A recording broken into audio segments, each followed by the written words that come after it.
Good day everyone. Welcome to Mevi Farm, owned and managed by Sir Mark Jude Gonzalez, located at Barangay Katalikanan, Alyosan, North Cotabato.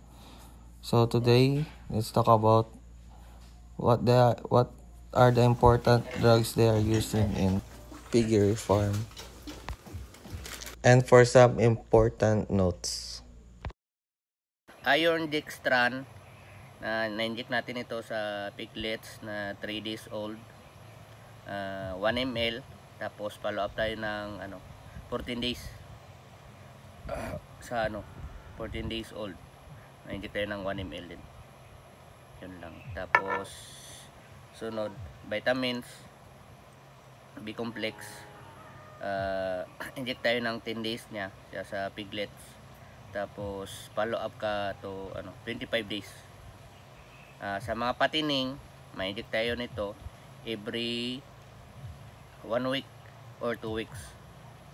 Yun lang. Tapos ivermectin, na-inject tayo nito sa pagwalay. Nagawalay ako ng 35 days to 30 days. I-inject tayo ng 0.3 lang, sub-Q. Sa mga patining po? Sa patining, Depende. 1:30 kg ang ivermectin sa mga patining. Kung 30 kilos, 1 ml. Kung 60, 2 ml. Yun lang. Pero mas maganda talaga, mauna muna ang purga before mag-vitamins. After 3 days o 1 week, ganyan. Mag-vitamins ka. Bakit po? Kasi kung mag-una mo yung vitamins, parang immune mo ang parang pinapalusog mo ang mga bulati. Dapat mauna talaga ang purga kasi para mawala sila, para i-vitamins mo ang ang baboy, diretso laki nila at gara magkain.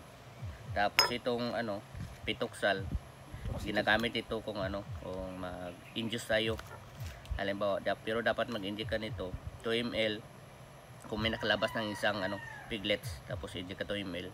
Tapos kung matagal pa, follow up ka ng 20 minutes,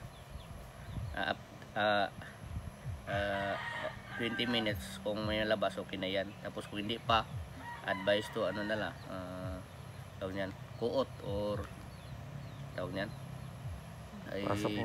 ipasok mo kamay mo, kunin mo yung piglets, kasi baka may nagbara sa loob. Yun lang. Thank you. Thank you. Digestaid, ito, acidifier, enzyme, multivitamins, at yan lang. Pang halo sa tubig. Pwede ni halo sa feeds, supplement, enzyme para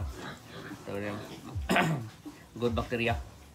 Tapos acidifier, pang patunaw para madali digest ang pagkain nila. Yan lang. Salamat.